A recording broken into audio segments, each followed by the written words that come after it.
The only thing Tom takes as seriously as his family is his job. So his crew leader at the mill, Mike Pieskowski, is concerned when Tom isn't at his position on one of the giant paper machines at 7:45 a.m. I had called the foreman and reported him that he wasn't there to do his work.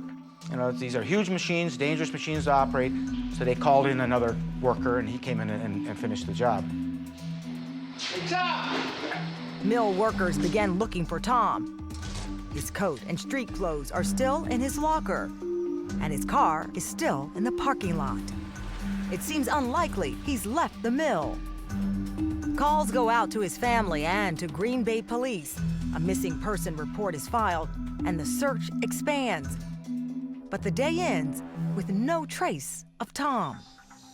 I was with a group of guys deer hunting, and so it wasn't until I came home on Sunday night that I had found out that he was missing. So I called my mom right away. I had told her he just went somewhere to think things out. I thought he just wanted to go have a little time to himself. Why would you think that?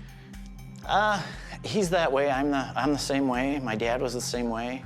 Was there something happening in his life that would cause him to want to take one of these drives? The last time I talked to my brother, he seemed troubled at that time. At least 3 times that evening, he came up and talked to me about things going on at the mill. Veteran Detective Randy Winkler of the Green Bay PD is on the case from day one. And he quickly hears about strange events at the paper mill involving an unusual tape recording. In the afternoon, Lieutenant Hurley came in and told us that there was a tape that they were playing all around the mill. Is this Green Bay Police? Yes, it is. Okay, I'd like to report an employee theft, which is going to occur at Chief River. I'm sorry, which is going to occur? Right. So an employee that's taking stuff out of the paper mill. 2 weeks before his disappearance, Tom had done something risky. He called 911 to report that a coworker, Keith Kutzka, was planning to steal a 15-foot length of wire from the mill.